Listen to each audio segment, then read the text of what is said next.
I'm Rob Fox, and I'm an orthopedic surgeon, and I specialize in the foot and ankle. The flattened foot has its own set of issues because the heel turns to the outside. It puts the foot in more of a flexible position and makes it vulnerable to injuries, especially along the inside of the arch and the inside of the ankle. The structures that exist there can become stretched or abnormally stretched, and then when that happens, they can become injured, sometimes completely fail. So one of the big problems that we see because of flat feet over many years, if not corrected or dealt with, is loss of function of one of the tendons that runs right behind the inside of the ankle.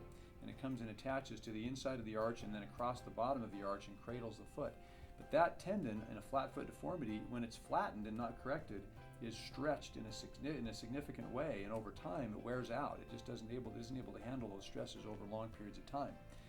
We believe that if early on we can catch the foot that's going to have those problems and get it corrected, then we can avoid those kinds of injuries. In addition, if you have a flat foot, you tend to be in a position that shortens your Achilles tendon. So your Achilles becomes tight, and then that has its own set of problems, and we often have to deal with those later on, sometimes with surgeries and with stretching and with physical therapy. Other things that the flat foot does to create problems can also be arch related. It can cause too much arch pressure. It can cause problems with the bones of the inside of the foot. Sometimes it'll actually cause stresses through the middle of the foot that can create arthritis issues there. And another big problem that happens with the flat foot is that it pushes the big toe over. Because of the pronation, it can drive the big foot towards the big toe towards the second toe.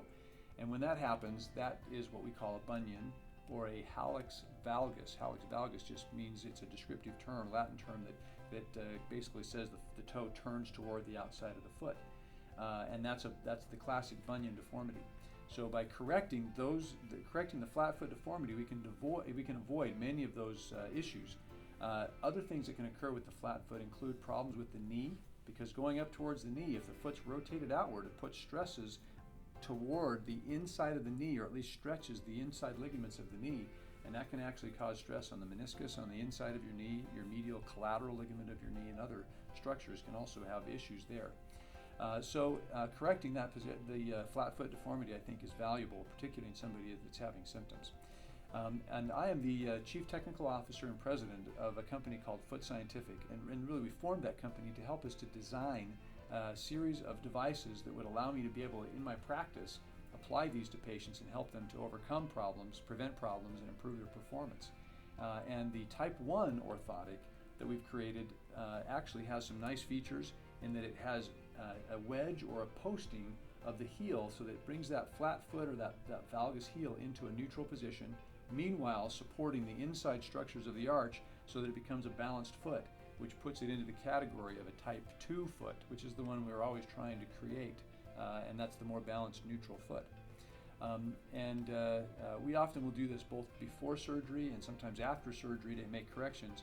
The hope is that we can do it prior to any kind of surgical procedures and avoid surgery, and that's kind of what our hope is with this line of orthotics.